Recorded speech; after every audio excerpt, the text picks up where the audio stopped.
Okey guys, pam yang kecil comel ni baru je sampai kat rumah aku dan aku nak letak pam ni dekat motor aku. Sebab dekat motor aku dah ada alat untuk tampal cacing tapi tak ada pam. So, alang-alang tu aku dapatkan satu pam kecil comel ni yang mana yang ni khas untuk motor sebab saiz dia tak besar mana pun. Jadi kalau korang gunakan skuter, korang boleh letak pam ni sama ada dekat box korang ataupun dekat bawah seat korang.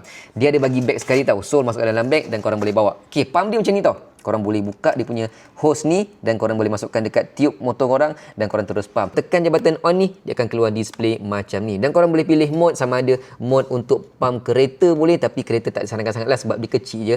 Untuk basikal pun boleh, untuk motor boleh, untuk bola pun boleh juga. Lepas tu korang boleh pilih lah dia punya PSI dia, nak sama dia nak tinggi lagi ke, nak rendahkan lagi ke. Dan ada juga lampu suluh kat atas ni. So korang tekan je button lampu ni, lampu akan menyala untuk suluh kalau korang nak pump tayar malam-malam. Lepas tu apa yang biasa, selain daripada jadikan dia sebagai pump tayar, korang juga boleh jadikan sebagai backup power bank. Nampak tak kat sini? Ada satu lubang USB-A. So ini adalah output. Jadi korang masukkan je kabel USB-A ke Lightning ataupun ke Type-C dan korang boleh charge phone korang. Untuk nak charge power bank ni pula, korang boleh gunakan Type-C dekat sebelah dia. Yang ni in sahaja, bukannya out. Lepas dah guna, dia punya hose ni korang boleh lipatkan dan masukkan dekat dalam lubang dekat sebelah ni. So sangat cantik untuk korang bawa ke mana-mana sahaja. Letakkan dalam beg dia, memang perfect untuk korang bawa pergi ride jauh-jauh. So kalau ada kawan-kawan korang ditimpa masalah tayar pancit, tayar bocor ke, korang boleh tolong pump tayar diorang menggunakan portable pump yang korang dapatkan dari link dekat bawah.